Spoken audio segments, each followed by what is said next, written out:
This is Why We Don't Date These Guys podcast. Dating, relationships, love, we talk about it all. Also, we should probably start mentioning we just review drinks at the start of each episode, because I assume people who this podcast gets recommended to will be like, I wanted to learn about why he does that, but also they're talking about root beer. Also, I think we've come to the point where we've run out of Trader Joe's drinks, and that's why we haven't reviewed a Trader Joe's drink in a while. Like, I recorded an episode recently with my boyfriend, and we were drinking LaCroix, and I felt really bad because I didn't explain at the beginning that we just ran out of Trader Joe's drinks to try. How embarrassing. I don't think we were ever tied to Trader Joe's drinks. I think it was more based off of a mark. We started the podcast with the idea of just trying different Oreos, and then I was like, nobody wants to listen to that at the beginning. Yum, yum, yum, yum. Ooh, this is really good. We're getting some good ASMR out of this. And then it was, we can't do Oreos also because you can't buy individually different flavored Oreos. You have to buy the whole freaking pack. And then we were like, what the hell do we do with all these extra Oreos? Yeah. After we tried literally 2 of them. And we were thinking about just doing Trader Joe's products, but I had a Zoom meeting last week that I kept my camera off the entire time because I was eating vegan buffalo wings with Trader Joe's hummus, and it was getting everywhere. And I was like, this is the most unattractive thing I've ever done. And in the same way, I don't think our podcast listeners want to hear us glorp up some hummus and eat some vegan curry or whatever. Now I just really want hot wings. Okay, so anyways, introduce our drink, introduce what we're talking about today. I'm glad How you have are you me on doing? track. Yeah. How are you doing? Before we say that, we are drinking Pinon Cola. It's again from Zia, New Mexico Cola Company, and it is made with roasted pinon nut, cola nut, and lime. We were disappointed with their last one. Let's see how this one stacks up. I feel like I'm drinking carbonated mesquite tree. Oh, you're really good at Thank descriptions. you. I love, I like it. It's not cola. It certainly tastes different. I don't think I'd go out of my way to buy this, but this is refreshing, and it feels... I think it's because it's cold, Joel. That's potentially true. No, I'm always a fan of things that are made using the various things that grow naturally in the Southwest, and if they can use, weird ground nuts to make a cola substitute, I'm behind that. So for my boyfriend's birthday, I took him out to this speakeasy because he turned 21, and I was like, okay, we got to go do something fun. So I took him to this speakeasy. It's our favorite bar now, and they all know us by name. It's really funny. And so we took him there, and I was like, okay, we have to get the oh my god, it's my birthday shot, and it's called that. And so I got him one, I ordered him one, and he described it as he felt like a sequoia tree just jizzed in his mouth. And that was the taste of it. And so I think that him and I go really well together because we can both describe things really well. Charming. Naomi, this has been an emotionally tumultuous time. Before we get to part 2 of Men Over Mars, Women Over Venus, can you talk about some of the things you've been doing over the last few months to de-stress, stay sane? Because I want to make it clear to our listeners, we are fully of the belief that these are abnormal times, and if you are feeling stressed and unmotivated and finding it difficult to get out of bed, that's a completely natural reaction to an unnatural world. Well, I wouldn't say the last couple of months. I would say in the last week, I've been taking time to validate my own feelings. It's kind of hard to. I spent a lot of this week isolating myself just for the simple fact that I have to explain to people in my life why I'm feeling that way and why I'm feeling down, and the fact that I have to explain myself for the reasoning of the fact that they revoked my right to be my rights on my own body. It kind of makes me, it undermines my sadness. Not undermines, it invalidates it. And so it's I have to over-explain my feelings to some people that I know. And that's been very hard on me and emotionally tolling. Is that a word? And so I've kind of just been isolating myself. I would say I would like to give a big shout out to my boyfriend who's been very supportive and understanding and validating. Sequoia Jizz Consumer. Jizz Consumer Len. He's been very nice and supportive and allegedly protesting. Allegedly. In Minecraft. And it's been hard, but I'm trying to be nice to myself. But I also didn't think that it was coming so fast because I was like, oh, I'm going to get back from Peru and then I'm going to start microbiology right away, which is a hard class. And so that, along with what's been going on, I'm just wow, this is brain fuck. like from the beginning. Yeah, biology's fun to study when half of it's illegal. They censor all the textbooks. Like, you can't know about this. They just Sharpie everything out. How have you been taking care of yourself? Oh, I was interested in any media you're consuming, any... I feel okay, so it's hard for me to like say that like I have like media that I'm consuming because like I feel like I've been on like social media a lot and it's like empowering, but at the same time it's really depressing. So it's like I have to limit myself to what media I'm consuming. Last week my boyfriend came over and we were trying to do like a movie night to like, you know, distract ourselves because that didn't mean that we were on social media. And we chose Sophie's Choice. No, we chose Spiderhead, which is like, to me, I'm like really sensitive to the media that I consume because like if it's too depressing, I'll just take on that feeling. And I took on that feel. It's a weird movie. It has Miles Teller in it. That's the only reason why we watched it. Okay. And Chris Hemsworth. But anyways, it's a good movie. I just wouldn't recommend watching that movie when you're feeling down. Watch nice media. I always tend to watch my comfort show, which is New Girl, and Joel knows this and he called me out in the last episode for it. Joel, what have you been doing to take care of yourself? I've been trying to get involved in some local groups, making a difference and supporting the community. I think a lot of people recognize that national politics are all messed up, and it's going to be difficult to unscrew this in a short period of time. And one of the biggest places you can make a difference is your local area. So I've been volunteering with a political group, doing some tabling and direct action stuff. And then I've also been volunteering with TCAA, Tempe Community Action Agency, which is a food bank locally. And I'm really happy to see like all of the food that's donated. Like, I think there's this perception we throw out a huge amount of food in our country, and that's like 100% true. But then you see, you know, like Costco donating all of their cheesecakes and their big pies and their whole racks of ribs they can't sell, and just being like, yeah, give them away to people. That's kind of heartwarming. When I go to a food bank, I look for giant cheesecakes instead of large amounts of protein because cheesecake is good. Well, what they do, which I find like really cool, is they give everyone a vegetable, a protein, you know, an essentials bag of like beans and noodles and whatnot, and then a dessert.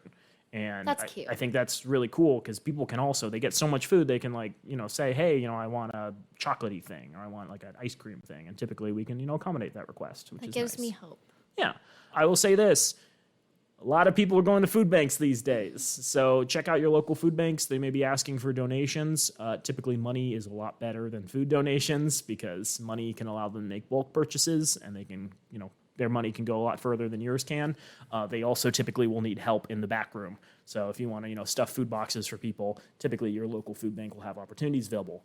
I have not just been like doing shit. I think it's unrealistic to expect that as a solution to problems. I've also been Joel likes to work through his pain. He likes to distract himself heavily in order to ensure that he's not thinking about the issues in the world. So moving on from that, I've also been playing some fun video games. I got a couple of indie games, which are great. Shotgun King, which is basically chess, except your king has a shotgun. And you can take out pieces strategically, but every round the other side gets more pieces and you get additional powers to work with. It's quite fun. Overboard, it's by the same people who've done a couple of visual novels I really appreciated. In this one, you're a wealthy widow who just murdered her husband on a boat, and you have to figure out how to both prove your innocence while also getting the inheritance from your husband. And so it's kind of there's a sort of, I don't know if it's like a time travel plot where you can rewind time to make different decisions, but you have to come up with like the perfect day of what you're going to do after you've murdered your husband to convince people you're innocent, pin the crime on someone else, and walk away with the insurance policy. That's really fun. Naomi's looking at me with such disgust. No, Joel just has like a weird fantasy where he's always just wanted to be a widow of a multimillionaire. Yes. And this is how he true. like deals with his Yeah. And we've discussed this before, coveting. but I'm a big fan of games like Doom, where you can just murder demons, because remember, there's 4 acceptable groups you can murder: demons, zombies, robots, and Nazis. And a lot of my games involve one of those groups. And I've been playing Dusk, which is like an indie version of Doom, where you are attempting to confront unstoppable evil that is Our far Jewish greater than your ancestors comprehension. would be so proud of you. Yeah. Yeah. If you are looking to get your yayas out and want to take down primordial evils, because, you know, there may be primordial evils in our current world, Dusk is a great recommendation. Love it. So now we've discussed that, Naomi. Let us get back to another primordial evil, which is Men Are From Mars, Women Are From Venus, the book by author John Gray, renowned charlatan John Gray, who got his correspondence degree, his correspondence PhD. I don't want to knock people who like take classes online. I want to knock people who take classes online and then pretend they're an expert with thousands of hours of experience. Does that seem fair? Yeah. Okay, so now that I have talked all about how stupid John Gray is, let's talk about something useful from his book. How Martians and Venusians speak different languages, Naomi. So in this metaphor, where men are from Mars, women are from Venus, it would make sense that each of them has like a different language, right? They're from completely different planets. They haven't interacted before. And he says, when the Martians and Venusians first got together, they encountered many of the problems with relationships we have today. Because they recognized that they were different, they were able to solve these problems. And one of the secrets of their success was good communication.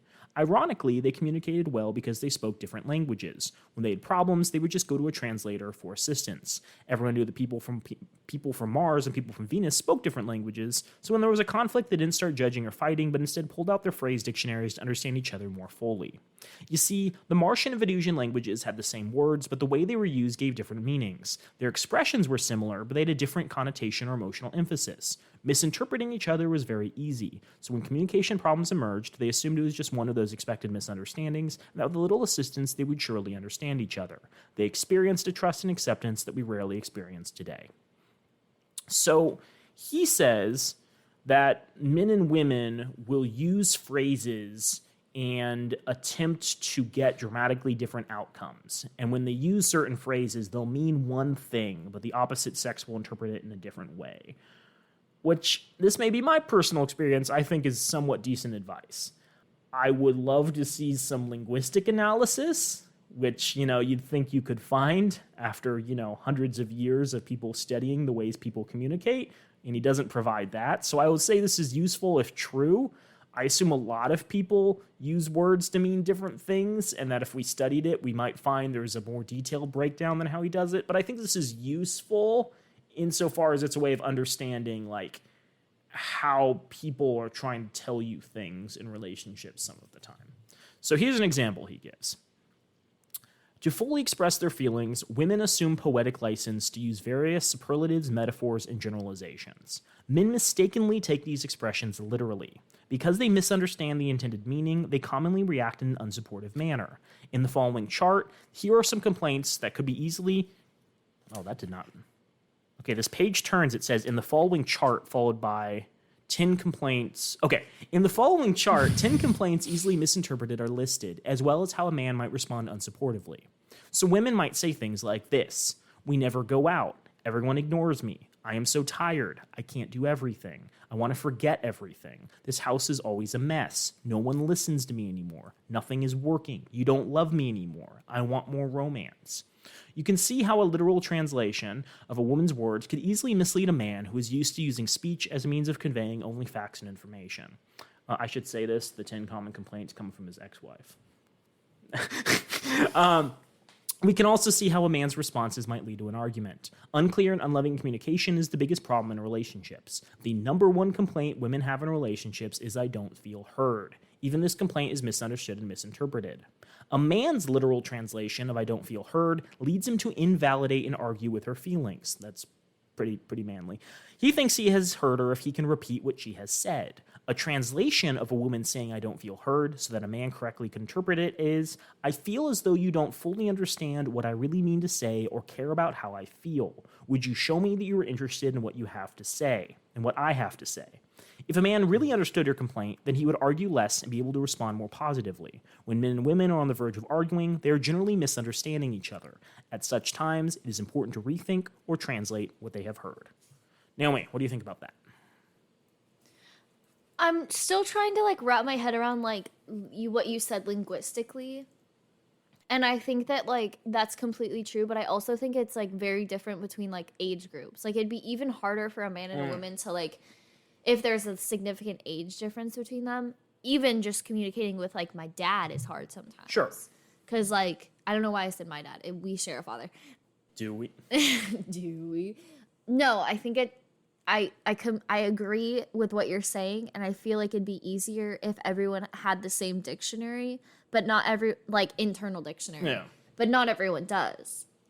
Yeah, I agree with what he's saying, that in my experience, women have used poetic metaphor. That's not to say men don't also react, poetically and are quicker to respond to anger. I like what you're talking about with generational gaps. Yeah. And I think one thing that Steve Harvey touched upon but really didn't go into detail on is how different racial groups communicate differently. That's also very true. And so I think John Gray isn't wrong. He's just not extending the metaphor thoroughly and discussing all the different ways this could manifest.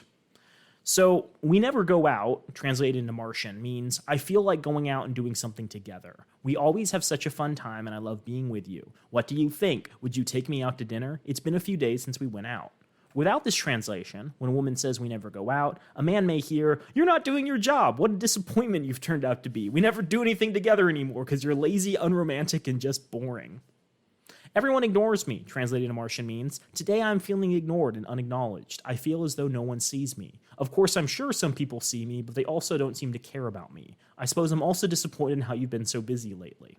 Without this translation, when a woman says that, a man may hear, I am so unhappy. I can't get the attention I need. Everything is completely hopeless. Even you don't notice me, and you're the person who's supposed to love me. You should be ashamed. You're so unloving. I would never ignore you this day. Other examples he gives, this house is a mess, translated into Martian means, today I feel like relaxing, but the house is messy. I'm frustrated and I need a rest. I hope you don't expect me to clean it all up. Would you agree with me that it is a mess and then offer to help clean it up? Without this translation, when a woman says, this house is a mess, a man may hear, this house is a mess because of you. I do everything possible to clean it up, and before I've finished, you have messed it up again. You are a lazy slob, and I don't want to live with you unless you change. Clean up or clear out. That's exactly what I mean. Oh, okay. I like how every time a Martian hears a sentence, he thinks it's about him. He's like, oh, fuck, I keep fucking up. Oh, no, she's calling me out on my behavior. That's actually so true. And I think that, relates, that, what you just said really made an impact on what I'm thinking, because in my past relationships, when I've been in relationships with insecure men, it's been everything that I say. I can't say anything jokingly. Right. Because everything that I say is taken to that level of everything is about me. I noticed. But I could just mean that I'm involved with very narcissistic men. 100%. Yeah, exactly. No disagreement from me. Yeah. I noticed there's a problem on Twitter where people will post relatively innocuous things like, I like cats. And someone will be like, what do you mean you fucking hate dogs? But that's an extreme example. But no, often people will post completely innocuous things and someone will be 10 levels deep in all of the different things they think they're insinuating and get all angry about something that they didn't even hint at. Yeah. And as a result, I feel people who are permanently online will say things and then caveat it with a bunch of things I am so frustrated with X right now. I'm not saying all X, I'm saying some X. X is not always bad. I am supportive of the X group and all that they've done to help our, right? It's an interesting phenomenon. I'm not saying it's good or bad. It's definitely a problem in our society where clearly the way we communicate online doesn't allow people to fully understand our intentions. Giselle, one of our former guests on the podcast, sent me a TikTok recently. And that's all Giselle is. We have no personal relationship to her. No personal relationship to her. She sent me a TikTok recently, and it was quoting a tweet about this. It was we should really put all snakes in front of men that say not all men. Just to really spice up the venomous snakes. Yeah. So that's kind of how he thinks women talk. He thinks women assume kind of poetic license at times. They use superlatives. They don't really mean, I'm never validated. I'm never happy. They're trying to use it as a way of amplifying the emotional intent behind what they're saying. I had a former teacher in high school who said he felt swear words did the same thing. He would sometimes use swear words, and he's not I'm not trying to be crass or vulgar. I'm trying to add an emotional energy to what I'm saying, right? If I say I'm unhappy, that's one thing. If I say I'm fucking unhappy or I'm fucking upset, right, that adds a little extra spice on top where you really understand, oh, this is different than, a little bit of spice. Yeah. So the distinction he gives between men and women is that One of the biggest challenges for men is to correctly interpret and support a woman when she's talking about her feelings. The biggest challenge for women is to correctly interpret and support a man when he isn't talking. Silence is most easily misinterpreted by women. Quite often, a man will suddenly stop communicating and become silent. This was unheard of on Venus. At first, a woman thinks the man is deaf. She thinks that maybe he doesn't hear what's being said, and that's why he's not responding. Now, Mr. Gray says men and women think and process information very differently. Women think out loud, sharing the process of inner discovery with an interested listener. Even today, a woman often discovers what she wants to say through the process of just talking. This process is perfectly normal and especially necessary sometimes. But men process information very differently. Before they talk or respond, they first silently mull over or think about what they've heard or experienced. Internally and silently, they figure out the most correct or useful response. They first formulate it inside and then express it. This process could take from minutes to hours. And to make things even more confusing, if he does not have enough information to process an answer, a man may not respond at all. I kind of disagree with this. That's not to say like men and women don't talk differently, but in my experience, at least in professional environments, men are the first to respond when someone like asks a question, when someone raises a concern. Men want people to think they're intelligent, and they'll be like quick to the gun of proposing solutions, even if they're not actually good. And most women I've interacted with in the professional environment are quite reserved and don't say something unless they're like 100% confident with it. Do you have the same experiences? I would agree with that. I would think that it's definitely the way that we raise men versus women, though, or just people in general. Like everyone gets raised differently, but I think that there's like a certain level of confidence that comes along with having a penis. And if you're constantly invalidated in the workplace, you don't want to speak up unless you know you're 100% right. It's kind of like when you're in class as a kid and you like don't want to raise your hand because that one time that you answered wrong and everybody laughed at you. And then talk about it, buddy. Never answer a question ever again in class. Yeah, maybe it's different for personal relationships. I definitely have had points where I want to sit and think about what I say in order to make what I want to say completely clear. I know at times I'll say things and my meaning will not be apparent, and I'll have to like repeat myself in a couple of different ways before like what I'm trying to say is actually properly articulated. Yeah, I don't know. Again, this isn't to say there isn't a gender breakdown in communication. It's just this doesn't seem like a proper synopsis of it. Yeah.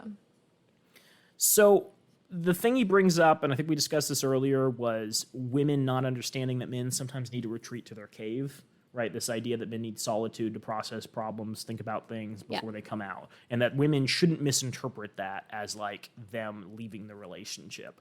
I think he maybe goes too far because like he says women should always respect men not being emotionally responsive, and it's like, oh, but that could also mean an end to a relationship. That doesn't just mean that like men aren't communicating with you and need time to process stuff. And he gives this like really crazy metaphor where he's like describing this idea of like men being in caves. And he says, once when I was talking about this at one of my seminars, a Native American shared to me in her tribe, mothers would instruct young women getting married to remember that when a man was upset or stressed, he would withdraw into his cave. She was not to take it personally. Most importantly, they warned the young women never to follow him into the cave. If she did, then she would get burned by the dragon who protected the cave. And I'm like, that seems like a made-up anecdote. Yeah. I don't think there's a long history of dragons in Native American culture. I checked, and there's something resembling dragons in some Native American mythology, but this seems really, really contrived. So, women get burned by the dragon not only when they unknowingly invade a man's introspective time, but also when they misinterpret his expressions. When asked what's the matter, a Martian will say something brief like, it's nothing, or I am okay. These brief signals are generally the only way a Venusian knows to give him space to work out his feelings alone. Instead of saying, I am upset and need some time to be alone, men just become quiet. Now, a man might say something like, it's okay. A man might say, it's fine, it's nothing, it's all right, it's no big deal, it's no problem. And he says, and I would agree with this based on my personal experience, when a man makes one of the above abbreviated comments, he generally wants silent acceptance or space. At times like this, to avoid misinterpretation and unnecessary panic, the Venusians consult their Martian-Venusian phrase dictionary. Without this assistance, women misinterpret these abbreviated expressions. Women need to know that when a man says, I am okay, it is an abbreviated version of what he really means, which is, I am okay because I can deal with this alone. I do not need any help. Please support me by not worrying about me. Trust that I can deal with it all by myself. Without this, when he's upset and says I am okay, it sounds to her as if he is denying his feelings or problems. He then attempts to help him by asking questions or talking about what she thinks the problem is. She does not know he is speaking in an abbreviated language. So I find that personally good advice. I do think that a lot of the time men want to process stuff by themselves and don't need emotional support to the same degree. I do think it's dangerous because there's definitely men who need emotional support and they're socialized to not talk about their feelings. And I don't really have good advice for how to determine what the difference is. But I do think, again, in a very generalized sense, this is helpful advice. And he gives translations for women of a couple of things men might say. I'm fine means I'm fine because I'm successfully dealing with my upset or problems. I don't need any help. If I do, I will ask. It's nothing means nothing is bothering me I cannot handle alone. Please don't ask me any more questions about it. It's all right means this is a problem, but you're not to blame. I can resolve this within myself if you don't interrupt my process by asking more questions or offering suggestions. Just act like it didn't happen and I can process it within myself more effectively. It's no big deal means it is no big deal because I can make things work again. Please don't dwell on this. This makes me upset.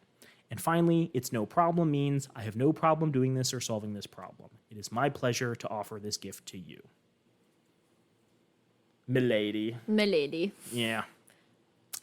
So he suggests that when women, I don't even know what I was trying to say there. When men retreat into their caves, women react by supporting. He says, don't disapprove of his need for withdrawing. Don't try to help him solve his problem by offering solutions. Don't sit near the door of the cave and wait for him to come out. Don't worry about him or feel sorry for him. Do something that makes you happy. He says, look, you need to understand men need alone time, so go do something to improve your emotional state. Don't think that, your significant other is inherently miserable just because they don't want to spend time with you. I'm like, okay, yeah. No need to make this gendered. I don't understand why this has to be gendered, but yeah, we can buy that as a decent explanation. Oh, I'm forgetting one example he gives about turkeys. Yeah, I mentioned that in the last episode, but he was talking about how men feel most supported when people don't provide advice, and he gives the example of a man carving the turkey for Thanksgiving and how he feels mistrusted when a woman provides him tips on how to more efficiently cut a turkey. And it's like, okay, just turn it into ground meat. I don't care. Do whatever you want. Yeah. Have you ever cut a turkey? No. I have not either. I think it's because we never hosted Thanksgiving. This is true. Yeah. We or could do any this. holiday that requires a turkey. Okay. So I mentioned this in the first episode, but I feel he's providing analogies about men and women, Martians and Venetians, that actually kind of disprove his assertion that they're dissimilar. That actually his analogies are proving that men and women have very similar coping mechanisms and ways of understanding the world. So the example he gives for people's emotional states, he says men are like rubber bands and women are like waves. So for men, he says, when they pull away, they can only stretch so far before they come springing back. A rubber band is the perfect metaphor to understanding the male intimacy cycle. This cycle involves getting close, pulling away, and then getting close again. When a man loves a woman, periodically he needs to pull away before he can get closer. So basically what he's saying is men like their alone time. Yeah. Men like the ability to solve their problems. If a man is pulling away from you, it means he wants time to himself to think about things and process. But after he's able to think through things and process, he's going to bounce back and be more loving and doting than ever. I don't believe that. I get what he's saying about men needing alone time, but also it's yeah, this could be the end of a relationship. I don't know why that's always going to, mean that he's going to come back to you. The example he gives for women is saying women are like waves, right? And I find that a very strange metaphor.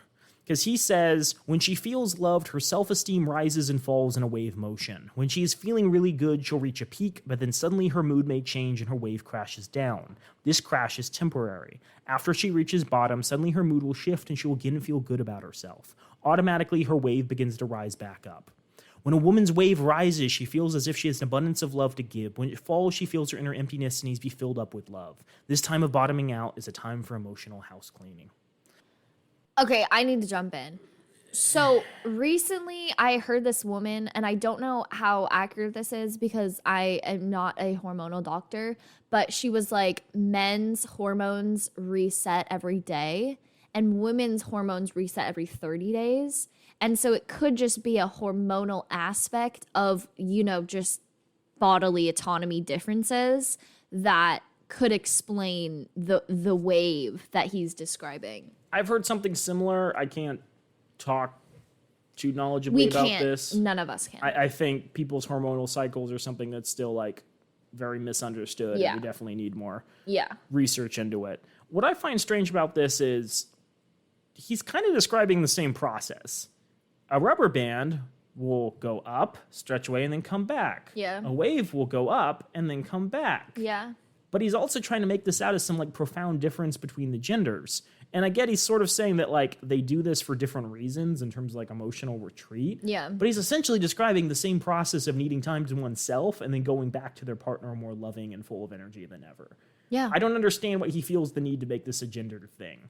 The only reason he would need to do this is if he's trying to prove that men and women are fundamentally different, and that you That's need to exactly read a what he's self-help book doing. that describes how men and women Yeah. are fundamentally different in order to be better in your relationship.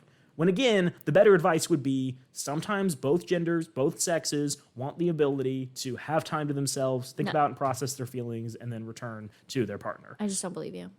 Oh, okay. Yeah. Well, thank you for providing good advice. You're so welcome. Ever since you got your PhD in your My honorary correspondence- doctorate. Yeah. What I also find interesting is he doesn't really have any research on this. On page 130, he says, one study revealed that a woman's self-esteem generally rises and falls in a cycle between 21 and 35 days. No study's been done on how often a man pulls back like a rubber band. My experience is that it's about the same. A woman's self-esteem cycle is not necessarily in sync with her menstrual cycle, but it does average out once every 28 days. So he's citing research, but there's no study. You scroll to the back and you're like, there's no research here. He You're just puts a little pulling stuff out of asterisk, your but there butt. is no asterisk page. There's an asterisk that's written in white, so Yeah. you can't actually see it on the paper.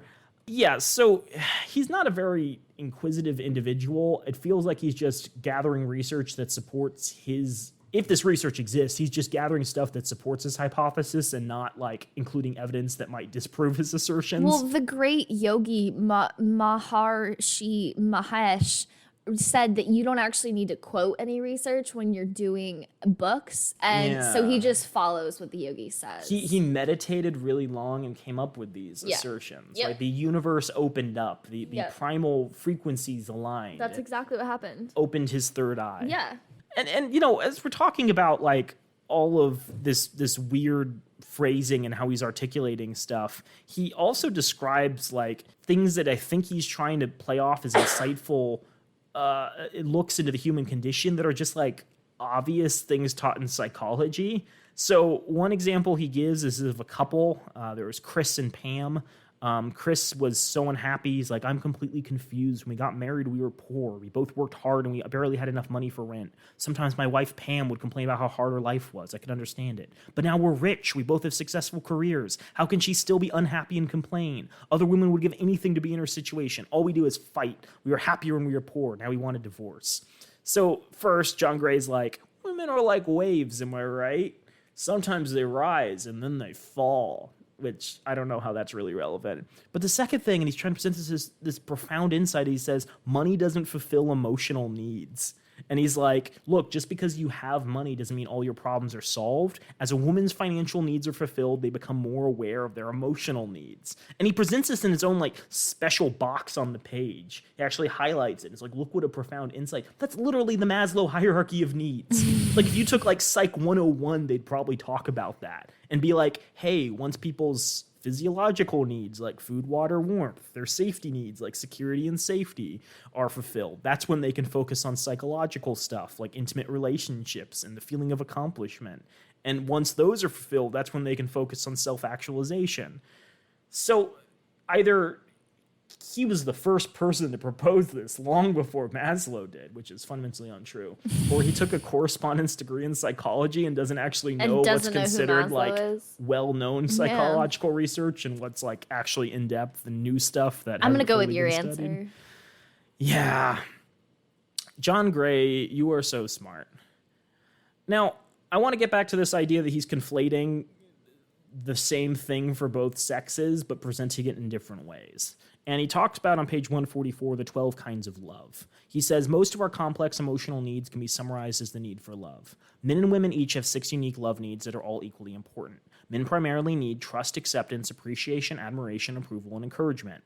Women primarily need caring, understanding, respect, devotion, validation, and reassurance. The enormous task of figuring out what a partner needs is simplified greatly through understanding these 12 different kinds of love. I don't know where any of this is coming from. He just makes this assertion. I feel like all of those overlap, though. Yes! Like, all of them overlap, and you can use them as synonyms for other words that he has on the list. Yeah. So it's like, why? So women need to receive caring. Men need to receive approval, encouragement, admiration. Yeah. Women need to receive respect. Men need to receive appreciation. Yeah.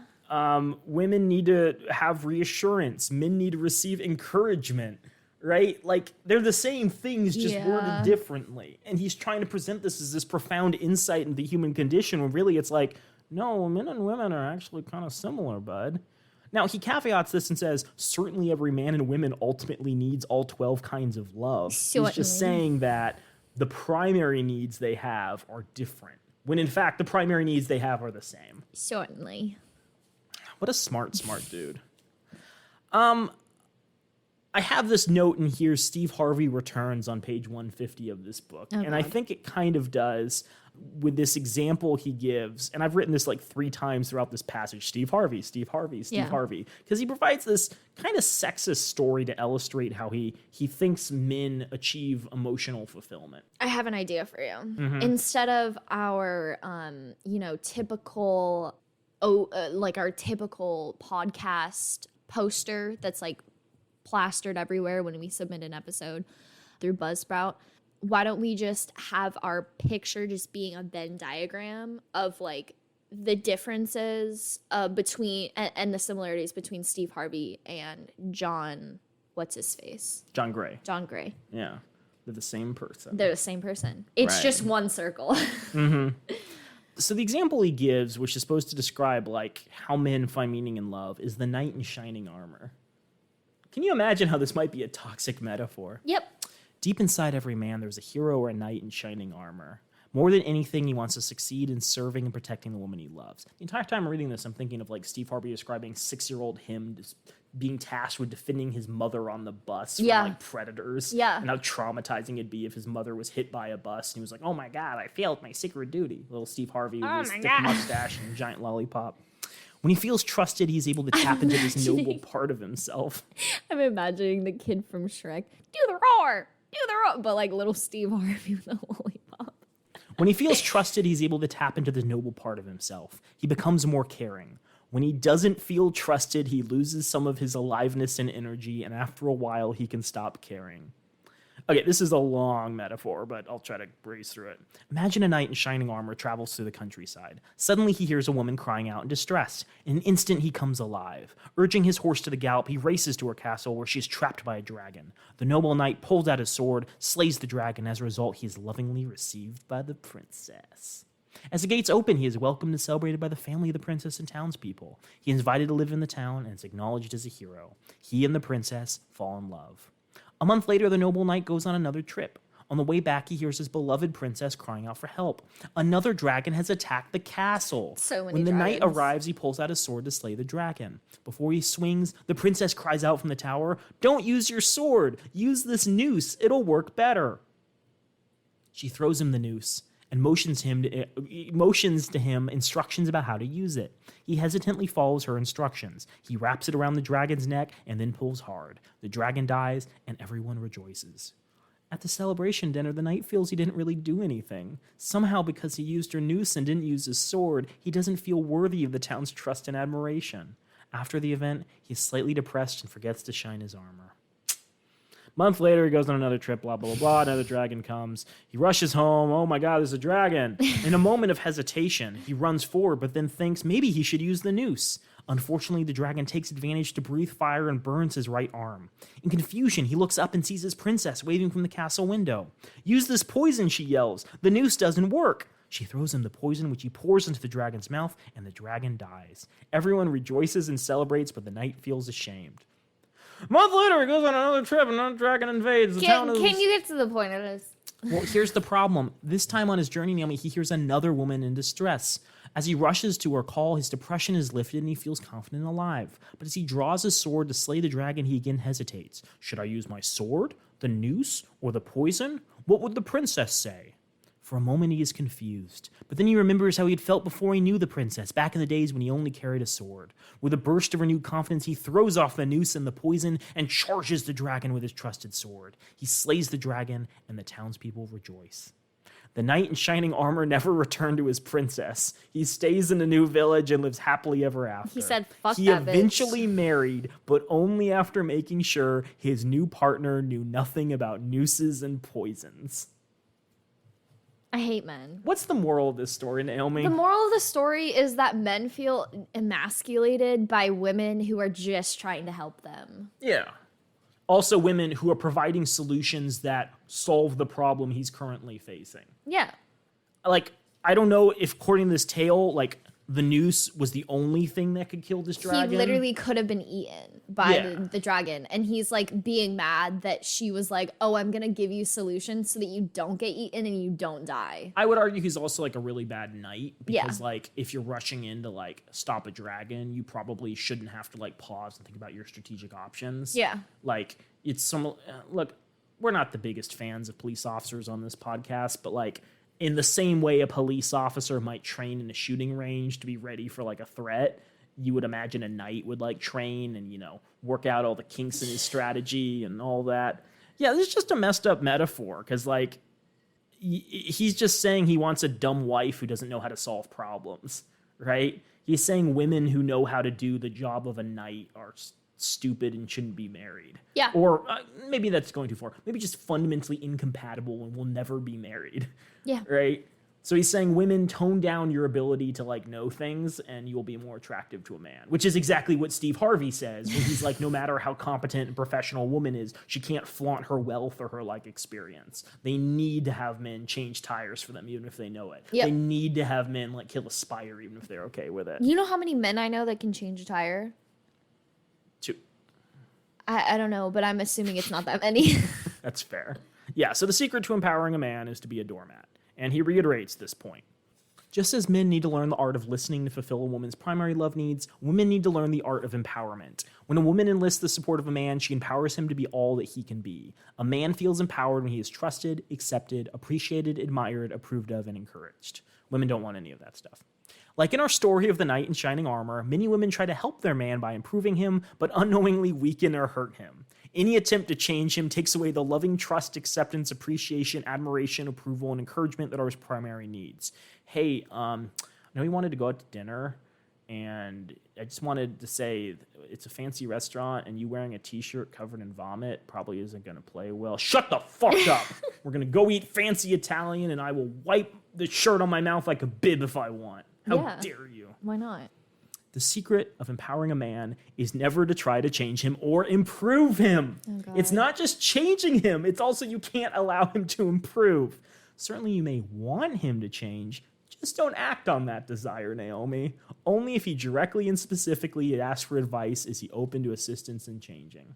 Hey, I don't like it when you scream at me all the time and you demand that I make you dinner after I've come home. God damn it, from Joel, work, just do the dishes. and you've been playing video games all day. Also, I think our cat's dead because you haven't been watering or feeding him the last couple of weeks, and I really appreciate if the next time we get a cat, you fed him. Oh, I'm sorry. I didn't realize you would take that. See, this is, again, like, the expectation of John Gray is relationships are, like, necessary, and no matter how, like, backbreaking and unhappy they make you, you have to put up with it. When in reality, he and Steve Harvey are kind of just disproved by women who are like, oh, no, I'm much happier when I'm single. I know a lot of women that are much happier, and they like glow different when they aren't in relationships. Maybe they're just all secretly lesbians. And And I mean, he doesn't stop there. He literally has a section where he's like, men don't want to be improved, how to give up trying to change a man. What you need to remember when like men are annoying you is just like give up. So that's really fun and not at all toxic. I'm like how he thinks women need to change their behavior by not being doormats, and men need to change their behavior by respecting women. I guess. Respecting women, even if they have to yell at them a little bit first. Yeah. Cool. Okay, I'll say this. The last parts you get into get really weird. Like, we're getting so much further from any actual research. He just comes up with the assertion that men and women think about their relationships in terms of points. It's a point game. Yeah. So he thinks that... I've heard that before. Yeah, he thinks that men think that when they do big acts of service, like buying a woman a new car or taking her out to fancy dinner, that's a lot of points. Yeah.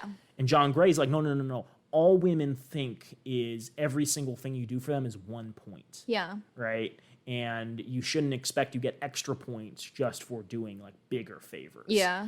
I don't know. I feel that's like fundamentally untrue. I don't think of my relationship in terms of like chits. That's a very like capitalist 1980s perspective. I would definitely think it depends on the relationship, because like I have been in relationships where like I do I keep points, but there's also relationships like the one that I'm in right now where I'm just like, he did night thing for me, I do night thing for him. No point. Yeah. Just vibes. I think it's concerning if you think of your relationship in terms of points, because it might signal that you think you've messed up and want to make sure you can like outweigh messing up in some way. And you think that like just because you like borrowed your significant other's car and got into an accident, you can make up for that by baking her cookies. And that's a bad way of thinking about relationships. What kind of cookies are they? That's a really good point. Double chocolate. Okay. Cool. Maybe. That said, in the middle of this section, he has a section on how to score points with a woman. And I'm like, okay, this isn't all bad advice. I don't think you should be thinking of it in terms of like making up for your failures, but not all of this is horrible. So here are some things John Gray has. Again, I think these are probably pretty good pieces of advice regardless of the sex of your partner, but let's pretend it's just your wife. Okay. Upon returning home, find her first before doing anything else and give her a hug. That's cute. Ask her specific questions about her day that indicate an awareness of what she was planning to do, such as, how did your appointment with the doctor go? Resist the temptation to solve her problems, empathize instead. Give her 20 minutes of unsolicited quality attention. Don't read the newspaper or be distracted by anything else during this time. This is so 90s, people still reading the newspaper. Bring her cut flowers as a surprise, as well as on special occasions. Plan a date several days in advance rather than waiting for Friday night. Validate her feelings when she is upset. Schedule extra time when traveling so you don't have to rush. Offer to build a fire in wintertime. If she usually washes just in the middle of the living room, you don't have a fireplace. Just be like, you want a fire? If she usually washes the dishes, occasionally offer to wash the dishes, especially if she's tired that day. Guys, just do the dishes. Here's a good piece of advice. Give her 4 hugs a day. 4 hugs. It's good advice, but I would say that's not nearly enough. I think 8 is like the least that you need. I think that's what scientists said. Call her from work to ask how she is, or to share something exciting, or to tell her I love you. Notice when the trash is full and offer to empty it. Wash her car. Wash before having sex, or put on cologne. Offer to give her a back or neck or foot massage. Make a point of cuddling or being affectionate without it being sexual. Display affection in public. Be understanding when she's late or decides to change her outfits. Buy her an outfit. Buy her little presents like a small box of chocolates or perfume. Let her see you carry a picture of her in your wallet and update it from time to time. Write a note or make a sign on special occasions such as anniversaries or birthdays. Notice how she's feeling and comment on it. You look happy today. And then ask a question like, how was your day? Take her dancing or take dancing letters together. Offer to sharpen her knives in the kitchen. Open the door for her. Offer to carry her groceries. Offer to carry heavy boxes. Ask her how she's been feeling. Give her a kiss and say goodbye when you leave. Laugh at her jokes and humor. Verbally say thank you. I feel it started out good, and then it got like first into this sort of Steve Harvey, women don't know how to do anything. Yeah. And also like basic etiquette courses. I feel like all of these are just how to be a decent human being and like listen and be good a person to others. But boy, you will score so many points, Naomi. Yeah. I mean, if you're ever dating a woman, just keep in mind, these are how you score points. Okay. There's one last section I want to talk about before we wrap up, and this is one of the last things he goes into detail on before, like, he ends the book, and that's the practice of writing love letters. And this is a deeply fucked up way of thinking about relationships. And if your partner is writing you letters like this, or if they propose you need to be writing letters like this, I think you're on your last legs. So this is one of the things he talks about. He doesn't mention his last marriage. He mentions his current marriage at the time. Oh, so he got married again. And you imagine that a lot of these might apply to the woman he divorced. I remember when I first learned to redirect my energies into little things. When Bonnie and I were first married, I was a workaholic. In addition to writing books and teaching seminars, I had a counseling practice of almost 50 hours a week, if I do say so myself. In the first year of our marriage, she let me know again and again how much she needed more time with me. Repeatedly, she would share her feelings of abandonment and hurt. So right here, we have an example of a woman enforcing her boundaries, not being a doormat, and him ignoring it. So I feel that advice kind of goes out the window. Sometimes she would share her feelings in a letter. We call this a love letter. It always ends with love and includes feelings of anger, sadness, fear, and sorrow. She wrote this love letter about me spending too much time at work. Dear John, I'm writing you this letter to share with you my feelings. I don't mean to tell you what to do. I just want you to understand me. I am angry that you spend so much time at work. I am angry that you come home with nothing left for me. I want to spend more time with you. It hurts to feel like you care more about your clients than me. I feel sad that you are tired. I miss you. I'm afraid you don't want to spend time with me. I'm afraid of being another burden in your life. I'm afraid of sounding like a nag. I'm afraid my feelings are not important to you. I'm sorry if this is hard to hear. I know you are doing your best. I appreciate how hard you work. Love you, Bonnie. After reading about her feeling neglected, I realized that I truly was giving more to my clients than I was to her. I would give my undivided attention to my clients and then come home exhausted and ignore my wife. Instead of seeing 8 clients today, I started seeing 7. I pretended that my wife was my 8th client. Every night, I came home an hour earlier. I pretended in my mind that my wife was my most important client. I started giving her that devoted and undivided attention I would give a client. I started doing little things for her. The success of this plan was immediate. Not only was she happier, but I was too. If you have to think about your wife as a fucking client, get rid of your wife and stop being in relationships until you can figure out how to actually be in a relationship without thinking of them as a client. If the husband thinks of you as a customer. And why did his marriage have to get to the point where she was like, I'm so angry at you? He probably like skipped out on the part of the letter where she was like, I want a divorce. Yeah, I feel if it's gotten to the point where your wife has to write you not just passive aggressive, but like aggressive letters, you may be on the last legs. I don't want to invalidate her feelings. These feel like genuine feelings. I don't think magically writing a letter is going to solve things, and I think it's naive to suggest this as a solution. But then he immediately starts suggesting it as a solution. A couple of pages later, he starts talking about, the point system again and provides like different options for like scoring and winning points. And then he starts talking about communicating difficult feelings. And he's like, here's how to write a perfect love letter. Address the letter to your partner. Pretend that he is listening to you with love and understanding. Start with anger, then sadness, then fear, then regret. What if you're not love. feeling all of those? What if you're just feeling anger? Well, you have to include all of them now. Oh, yeah, it's a practice. Okay. Write a few sentences about each feeling. Keep each section approximately the same. Pause and notice the next feeling coming up. Write about that. Do not stop your letter until you get to the end. Sign your name to the end. Take a few minutes, think about what you want or need, and write it in a PS. And then he gives letter guides. He gives you like a Mad Lib style way of crafting these letters in here, so you know how to write your mournful letter to your significant other. And again, I think it's important to recognize your emotions. I think it's important to understand why you feel in a certain way. I just think at the point where you can't have an honest conversation with your partner, you need to think about ending the relationship. At the point where the only way they respect you is by treating you as a customer, that's a deep, deep problem. And we're supposed to respect the opinions of someone who nearly got divorced to talk about the best ways to conduct relationships. Fix the relationship, yeah. Yeah, that's not to say that like having experience in something can't make you more qualified. It's to say that like maybe someone who's been divorced once isn't the best person to talk about making long-lasting relationships. Not especially all experience is good experience. Especially if he's under the impression that all relationships can come back from nearly the end. Right. Or even the end.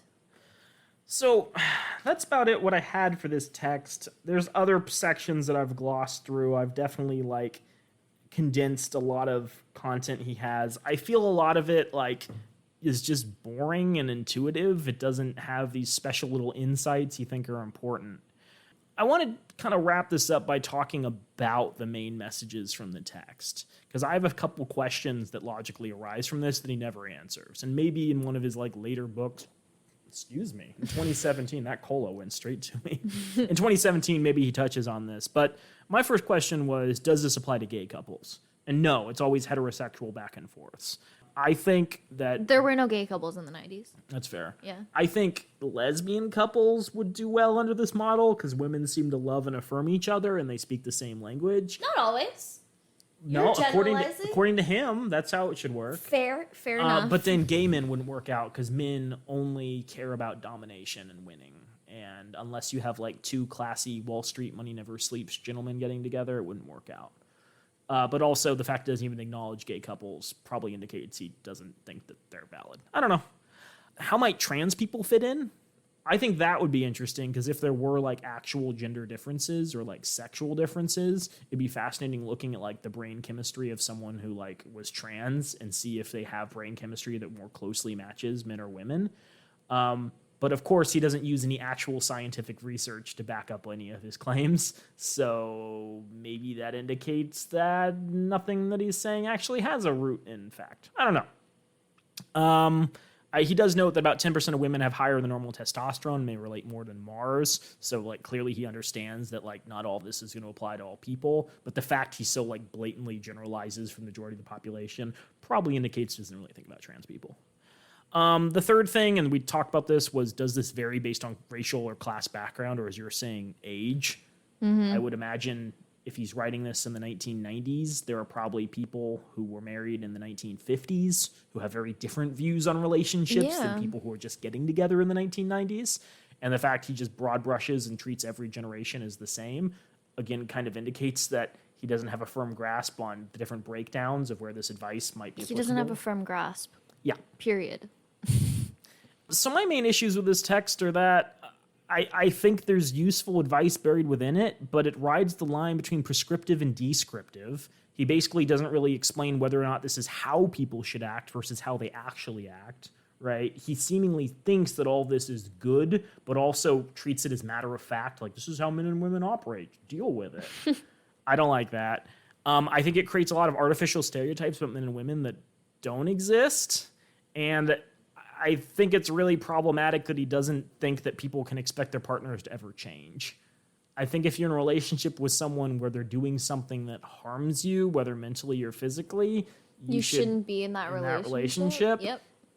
But also there are times a partner might do something that annoys you, like how they put the toilet paper or like peeing in the toilet seat, where you can ask them to change their behavior because it's a minor inconvenience and not a huge deal breaker. And the fact he's like, no, you can never ask a person to change. It'll harm a man's self-esteem is just absolutely mind-blowing. Wait, I never understood this. You can't ask people to change, but you're supposed to get women to change in relationships in order for the relationship to work. Well, the only way a woman will change is they learn to be more assertive and less of a doormat.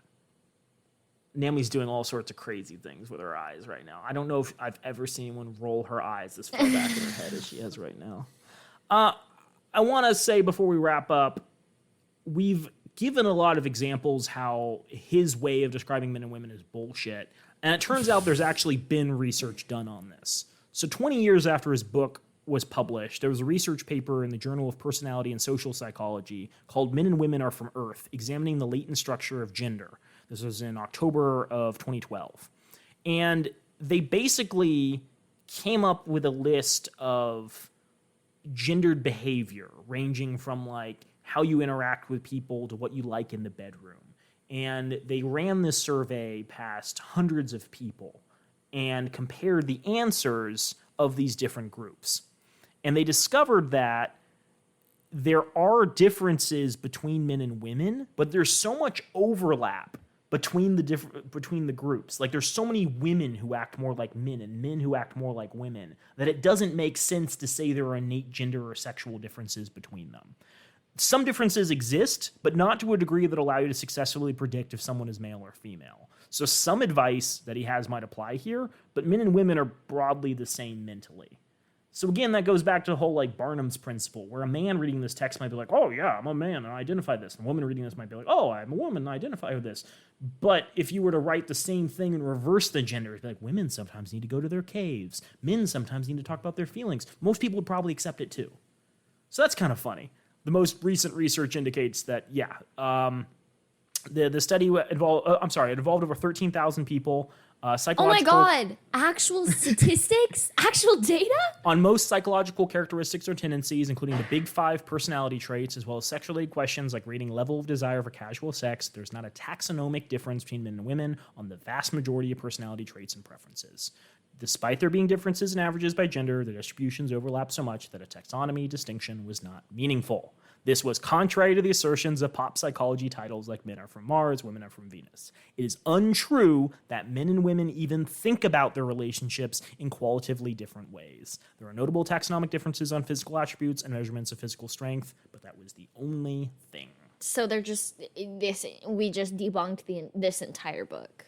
Well, I think there's a utility in walking through both the actual research and then like giving Just examples of how giving examples about how you can imagine counter explanations for the behavior he's describing. And I think especially in this world where people are for some reason highly distrustful of scientists and science, it's important to give intuitive explanations of why an author with a correspondence degree that may or may not have come from an accredited university actually has anything insightful to say. I don't know. This book sucks. Yeah, every book that we've read on this No, not every book. Most books. Look, men are obviously Act Like a Lady, Think Like a Man was more sexist than this and probably ripped off elements from this, but it was more entertaining. Steve Harvey just said like horrible things. He was like, all I really want to do is sit on my lazy boy and eat pizza and watch ESPN. But also had that weird aside. He was like, and the only place they go on vacation was Vegas. Because what happens in Vegas, you're like, but there's only men in this world, Steve. I don't understand. Steve Harvey is just secretly gay. Yeah. No, I don't want to make that assertion. It's okay if you're secretly gay, Steve. That's totally fine. Just don't give advice, period. Yeah. Look, we heard that men don't like it when women give them advice. No one likes it when Steve Harvey gives you advice. Okay. Well, we hope you have another great week. We hope you enjoyed this episode. We hope you never have to read a book again. Yeah. Don't read this book for sure. Hey, here's a good book I didn't mention earlier, Paradise Built in Hell. If you're concerned about the collapse of social institutions and stuff, Paradise Built in Hell is like, hey, here's a bunch of examples of national disasters where like entire cities were devastated. And oh my God, people worked together and built communities. And like it was not rioting and anarchy like every post-apocalyptic film would show. Wow. So if you're concerned about human nature, read that book. It's really inspiring. I really appreciate that you ended on a good note because sometimes when you like give book recommendations, it turns out like this book. So yeah. Well, that's about it. Thanks all. We're not saying enjoy your week. Find solace in something this week. Treat yourself.